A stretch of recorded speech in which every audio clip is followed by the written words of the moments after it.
Sweet. So it's been recording now, yeah. So yeah, sorry, last week I actually lost all of this recording of the charts when we were having the discussion. So I'll sort of talk more from the context of interest rates this time. Like I said at the end of last chat, there's like a lot of different ways to look at the global sort of story in the markets at the moment. So yeah, we'll have a bit of a talk about interest rates and how that's the big trend in that and how that's been affecting things, and go over sort of some. We talked a lot about equities last week, different indices around the world, different pockets of strength, and sort of the big story and the big trend in equity markets, which is AI. We talked about this stock here, Nvidia. A lot of people been talking about this year. So generally, every company in the S&P 500 is somewhat reliant, or all the big ones anyway, somewhat reliant on Nvidia for their chips. So Nvidia used to be a small, like, kind of hobby company around like gaming PCs and that. But since AI transitioned into GPU chips, that's when all of a sudden AI really took off, because it got all this computational power underneath its belt to train these big large language models. All of that sort of stuff's all like done on GPUs rather than CPUs. And so Nvidia, yeah, they used to produce like gaming chips for PCs and stuff. And so their stock, yeah, as early as like back in 2020 was just sort of a few dollars. And this has just been this like big dominating trend that we've seen with AI. So 3,500% return. It's insane. Yeah, so that's probably the most exciting chart on the whole thing. But really, the story from that chart goes over to the whole sort of stock market as well, because the main drivers, I don't know if everyone's like really aware that behind the S&P 500 is actually really like the 5-10 biggest companies in there, like the Amazon, the Google, the Microsofts, the big companies that are using sort of AI infrastructure. And so Nvidia is actually supplying a lot of the chips behind all of the growth in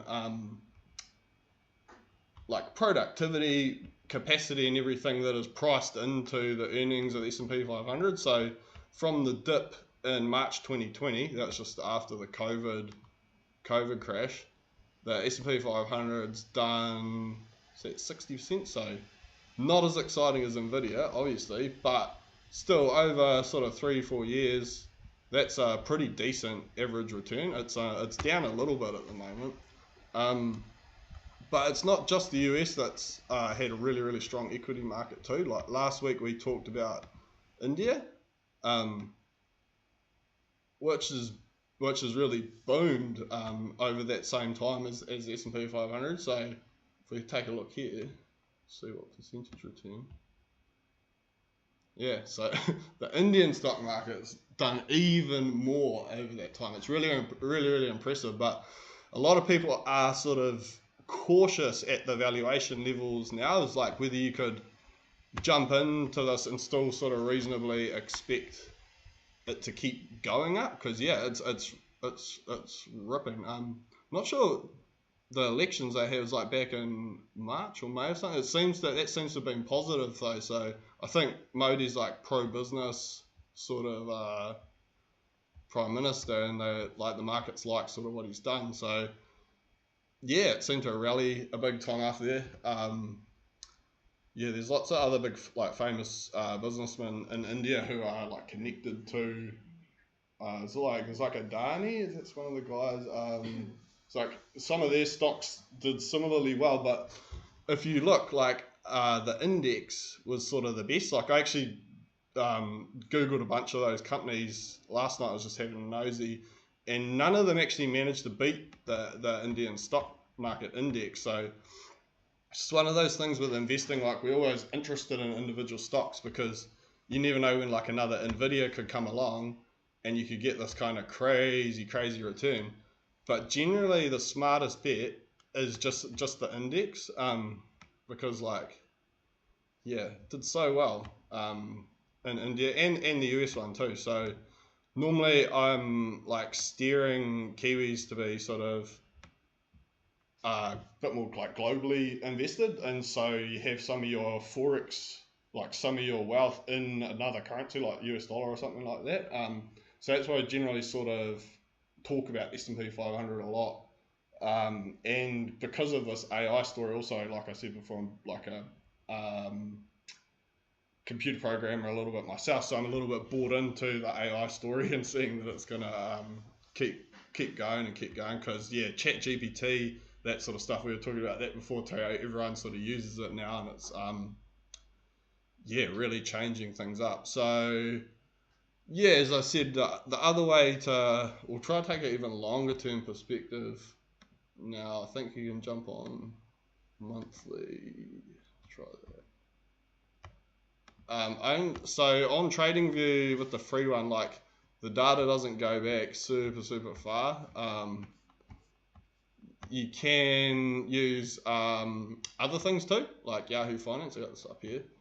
So we'll use this actually to look at the Japanese stock market, because that's been another really strong one just recently in particular. So it's the index futures.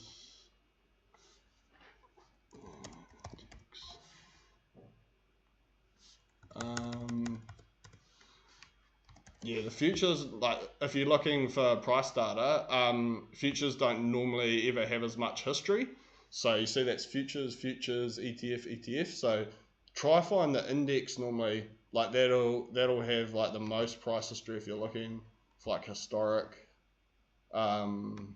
And yeah, Yahoo Finance actually has quite a good array of historic stuff on here. They have, that little thing told our story there, but we'll show. They have taken some down, like in 740 with Ben, he was looking at some charts. See, this is just up to 88. So this is the cool story about the Japanese economy. So this was back in the 80s when Japan was booming, and it was going to be, everyone thought it was going to overtake the US, be the next biggest economy in the world. There's something interesting really where they were really hyper focused on electronics, microelectronics, all that sort of stuff, like integrating computer chips into cars, all home audio or equipment, everything like that. They're awesome, but they kind of missed the boat on personal computers. I think was kind of the part of the story. There's a big economic thing there, obviously. So they had like a lost decade right through the 90s, and it continued through the 2000s too. So this is the bottom of the Japanese stock index, 7,000. That was 20. Oh, that's following the GFC. So stock market was all down all around the world. But yeah, so it's been really strong since. And the cool thing is, it just reclaimed the all-time high from 1989, 38,000 a hit on the Nikkei. So Japan's coming back. 40,000 a hit there. So that's pretty cool. But yeah, there's been pockets of strength all around sort of various economies that I like the US in particular, but it's like there's a lot of questions of whether how that's a currency. So, yeah, well, this is another interesting thing to look at too. So this has only given us back to 03, but yeah, the Japanese currency, since the start of inflation, and this will tie into our interest rate story I'll get to in a second, but the Japanese central bank kept their rates lower for longer when all of the around the world were struggling with inflation. So central banks were jacking interest rates up, putting the brakes on the economy after COVID, everyone printed heaps of money to try to get the economy all stimulated and going again and stuff, and it was so much uncertainty. But yeah, that led to our big inflation problem. I'm sure everyone's pretty aware of that. But yeah, so Japan didn't have that same inflation problem, and they had really low interest rates. So what happened, their currency just started to like diverge massively from 110. Yeah, that's what it used to float around here, 100 yen to the dollar, and it got all the way up to 162 just recently. But for the exporters in Japan, all these companies that make up the index, like the manufacturers, auto manufacturers and stuff in particular, they love having a weekend because it's so much more easier for them to sell new motocross bikes or new Hiluxes or whatever they want all around the world. It's getting to a point where it's 162.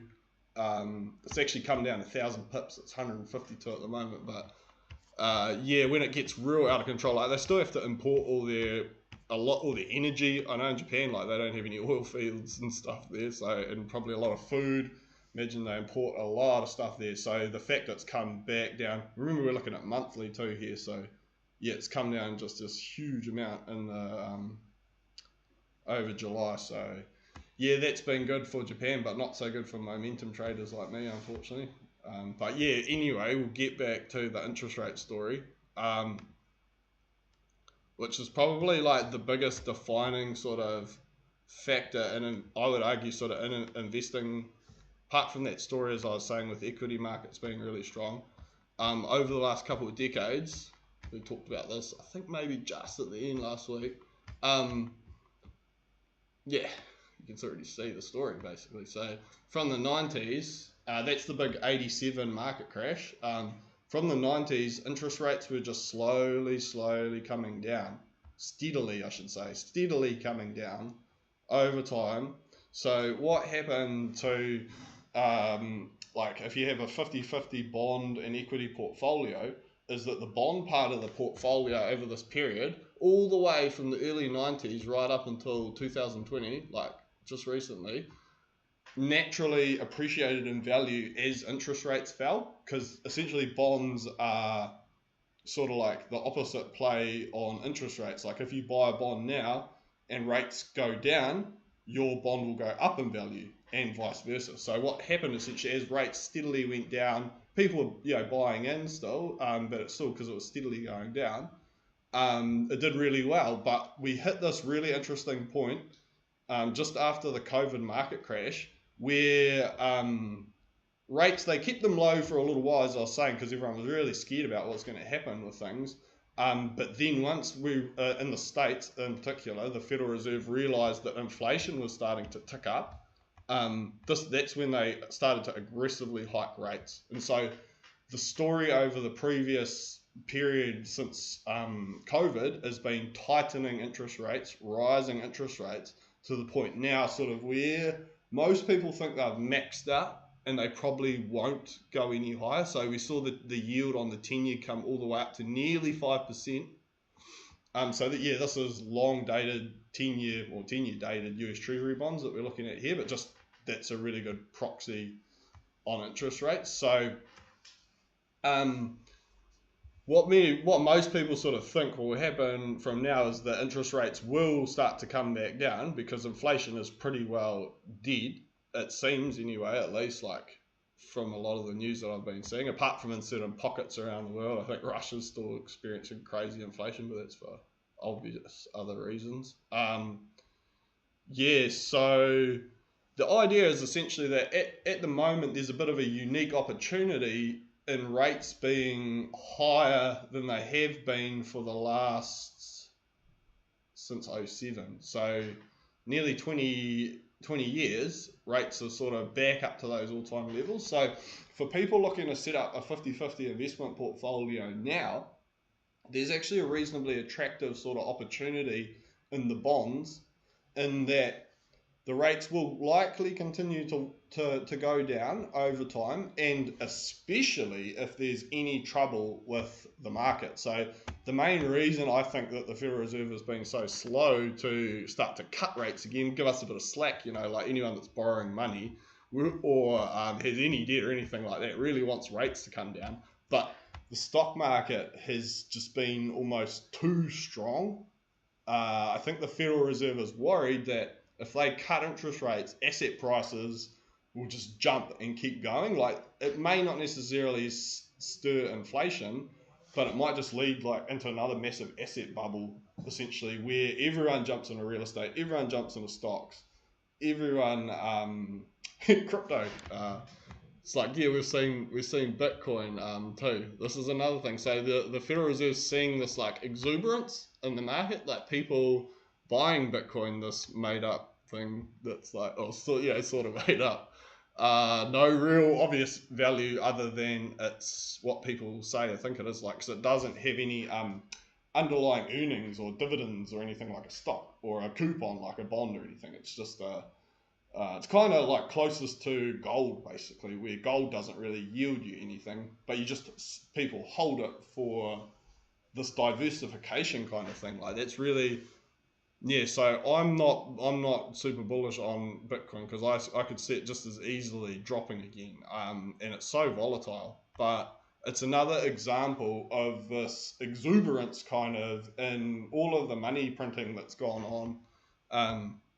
Yeah, you see it in more legitimate examples too. For example, like Microsoft, like these stocks that are just, like look at that, it's just insane growth. But they are part of that AI story. So yeah, there's all, as I said, there's this little bit of like irrational kind of exuberance in the fact that there's been so much wealth creation since '08 in terms of money printing that people have really investment capital to put into assets, but there's this other factor that we have of AI and the growth that people see in AI and the fact that AI can change the world and is changing the world.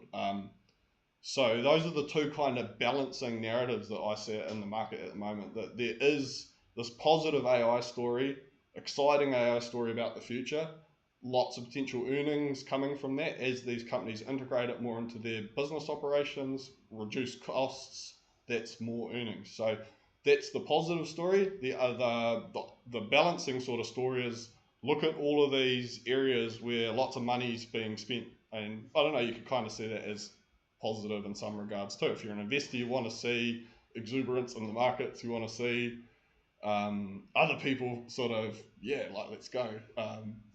So that's where I sort of see as a bit of a balance.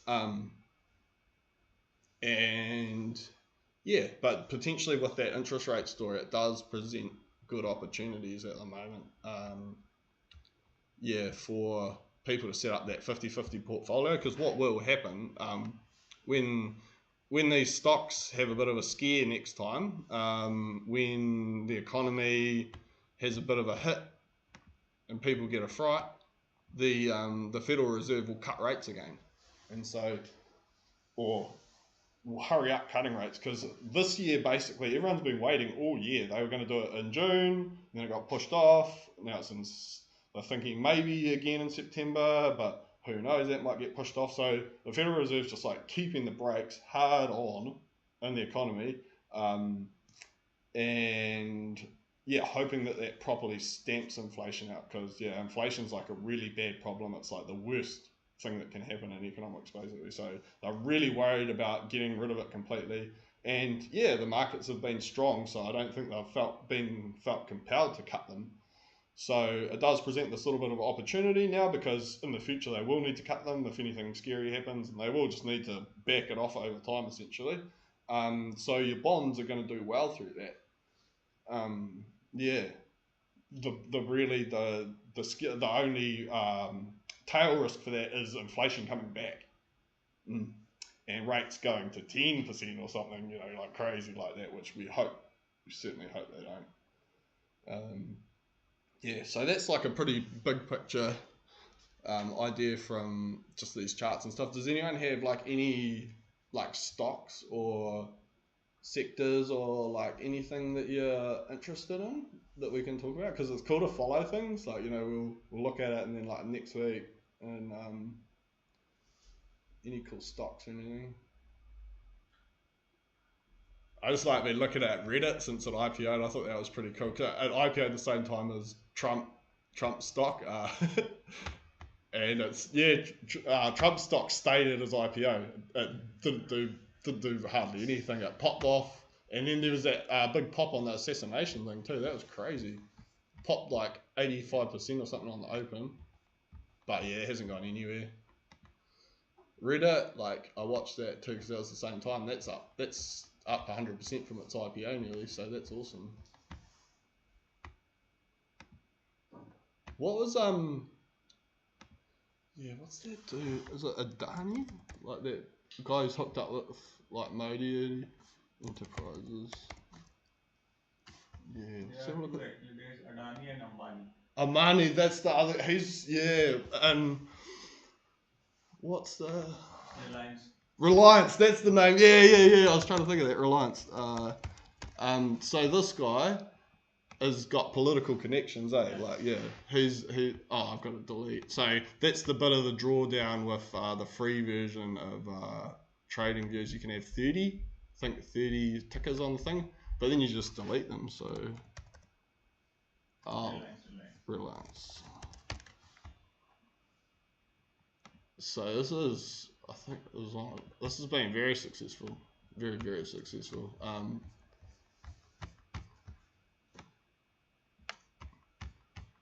Yeah. So yeah, pockets of strength around the world for sure.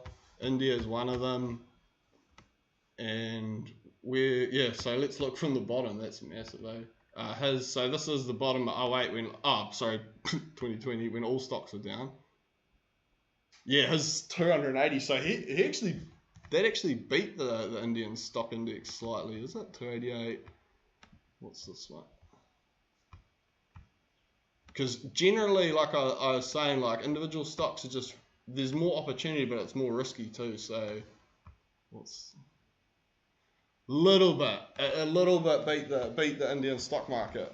That guy Adani's company Reliance. So, but heaps more volatility, I'd say. Like the Sharpe ratio of that would be lower. It popped up a lot there, and it's choppy sideways. But when you look at the index, it's just like almost a straight line up. It's pretty impressive. Yeah, so I think people are a little bit worried that it's so high at the moment, like that it might not be the best time to be like jumping into the Indian stock market. But if it came down for some reason, there might be opportunities again. I'm not an expert at all on Indian stock market. It's just something I thought was really interesting. So yeah.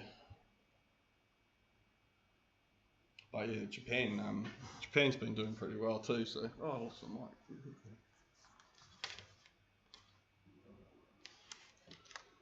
Cool. Yeah, we've just had to think about like anything during the week or whatever we wanted to like discuss. What happened to the Microsoft last week ago?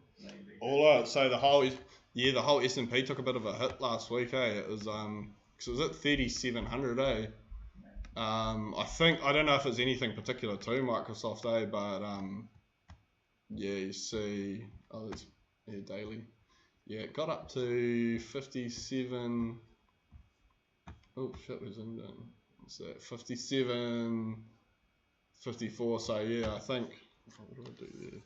I think all of those stocks took a bit of a hit. Oh, what's going on? Oh, I don't know. Shit, we'll just fire it up again. Yeah, I think what they were frustrated about was the lack of progress on rate cuts. Like they're just really waiting for the Federal Reserve to say, okay, we're going to cut rates again. Like all of the stock market is like that. They're just like waiting. But the Federal Reserve is being so slow with the rate cuts, so the stock market's getting a bit fed up. Yeah, put it. That could be a big part of it too, maybe. Yeah, that's right. Oh, but yeah, so there's always the market factors affecting a stock and the individual, like they call it idiosyncratic risk essentially. So when you do buy the market index, like you're kind of insulated from things like that CrowdStrike sort of thing. But yeah, that's when you take on the risk of an individual company trying to get like that extra return that you can potentially get, like we saw with like Nvidia. You're exposed to all of those idiosyncratic risks that they call them, those sorts of things. But yeah, it did. Oh, that's not Microsoft. It's USDJPY. I don't know how to zoom my team viewer back out, to be honest, guys. Top that? corner on the top. Go up.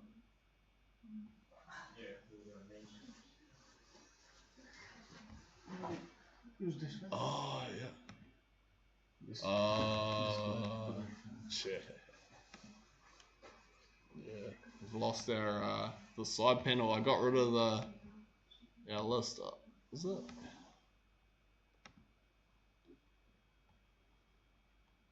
Oh, yeah. I killed the side panel somehow too. I've just got the. Go on the previous page on top. Oh yeah. Previous window. Yeah, there we go. Yeah. That's it. Microsoft.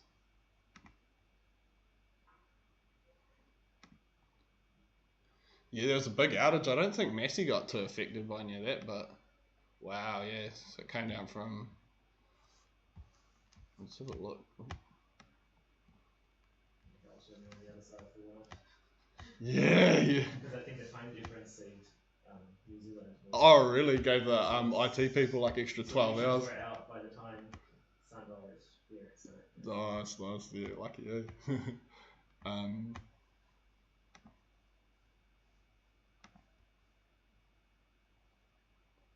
Yeah, 10%. So it's quite a big. But as I said, like when you look at these things too, it's always important to sort of keep in mind like what's happened to the market too, because as I said, like the whole market was a bit down. 5. Oh, so Microsoft in that case moved twice as much as the market. Yeah, every individual stock has what they call a beta, so it determines how much like it should move if the market moves a certain percentage. So like a stock with a beta of 2, if the stock market goes up 1%, it should go up 2%. Yeah, like you guys would all know that as finance stuff. So, but yeah, I don't know what Microsoft is. Yeah. Yeah, so I highly recommend TradingView for following the markets, and yeah, you can draw it like I drew that ages ago. I was not sure at that stage, like the market's like consolidating around the area, and I was thinking it's either gonna, once it gets to this point, it's either going to break higher, which it did, or wobble down lower. So you can use like those lines, and they stay on there for ages, obviously. So and it does decent comparisons too. Like you can go, like I have to keep adjusting the scale, but it keeps the time, like the timeline, pretty good. So yeah, we'll keep playing around with that. I'll probably learn more about TradingView as we go on. What's your point on Nvidia? What happens to him like in next 1 year? Do you think it's gonna go down? It's a very good question because of how high it is right now. Yeah, it's just at such a peaky high price. So do you think it's gonna go below 100?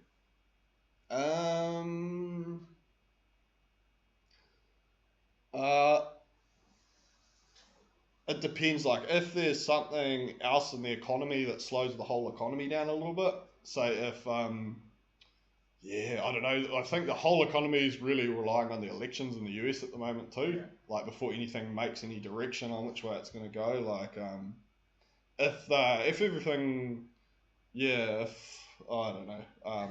There's a lot of uncertainty in the markets at the moment. They're really expensive in many regards. Like Nvidia, like we talked about too. It's like same like we just talking about the Indian stock market. It's like, do you buy now or do you wait until it pulls back? Yeah. So I don't know. The other thing too is like if you're like an industry insider too, and you know, like if you're like a AI developer and stuff, and you know like how the landscape's going, because I think Nvidia, how they have CUDA, it sort of locks down. They have the software infrastructure and the hardware, so they've got like a pretty good monopoly on it, and that's what drives the stock prices, like how well they've got everything secured. So they've got it sort of locked down in those regards. But yeah, if you're an insider and you know sort of other platforms that are coming up and that could challenge, and sort of sometimes you get a little bit biased by your like views on things as well, like just like buy stuff that you like, and it's not always the best idea. But that is one area of investing with buying individual stocks, when you have particular industry expertise, that you can actually have an advantage over the industry, like the investment industry. because they have teams of analysts like poring over every stock, every sector. But yeah, if you are an expert, like those analysts, and you know a little bit more about it, sometimes you can do better. But generally, most of the time, it doesn't really pay to try and buy individual stocks, because you're competing against teams of, at BlackRock and at Goldman Sachs, and their job is to, they've got all of the resources, all the data, as close to inside information, probably inside information as you can have on all of that stuff. So yeah, buying individual stocks to me is a very tricky game, but cool and interesting as well, and fun to talk about. So it's really cool when people come in and they show me that they have bought some stocks, and especially when they've actually got a story where they know oh no, they do this product and it's going to be really good. So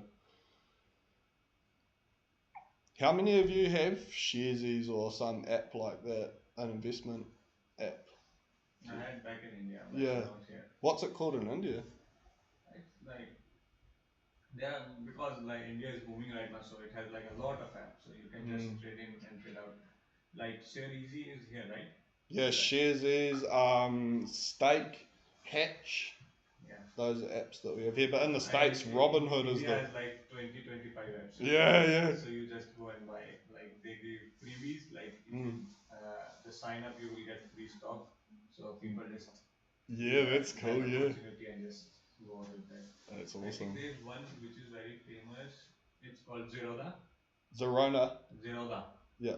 So basically, what happens in that app, they train you also how to invest. So they have a lot of courses lectures. and stuff. Yeah. Free of cost. Cool. So if you just sign up, you will get the access to the course, and then you can just invest. Yeah, and it's their incentive to sign as people up, many people as they can. Yeah, so it's good to teach people about investing at the same time, in a way. Oh, interesting. I think that's the only company who made $1 billion. Wow. Yeah. They might be listed somewhere on that Nifty 50, are they? Or? I think. Oh, it's a private company. Oh, private company. Yeah. But they are trying to list it. I think. Does is there a tech version of how the States has the Nasdaq, or another index that's for tech companies? No. Only Nifty and another one BSE. BSE is BSE. Same as Nifty. Yeah. Okay. Like the Dow Jones almost in America. It's more industrial. Yeah. Interesting. Cool. Yeah, there's tons of data on Indian companies on Bloomberg. We've found ESG and all sorts of stuff. I think. Oh, not all of it. Yeah. We looked for some of it, but there wasn't every. No. Yeah, not all the Nifty 50 companies, but and obviously if it's not publicly traded, you can't get as much info on Bloomberg, because that's just publicly traded companies. You search them by the ticker basically. So if there's no stock ticker, it's pretty hard to research them. But cool, we might wrap it up there, I think. Unless there's anything else. So if we're starting out in New Zealand, what would be a good platform to start out? I'd say Sharesies, I think, because you really want something that's big and reliable. Yeah. There's the worst thing that can happen as an investor is if your broker goes bankrupt. Yeah. So the bigger and the more reliable and legitimate the platform that you've got your capital with, definitely. I think Sharesies is really good. Certainly the most popular. You hear people at clubs day I've got Sharesies and so. And it's good because like you were saying before, they're advertising it, try to get people to sign up. And so as investment people, you just say, have you heard of Sharesies? Because they're marketing it essentially. So they're doing half of our job for us. I think that's about it. Thanks. You're welcome. Cheers. The same next week too. You're welcome. See ya. See ya.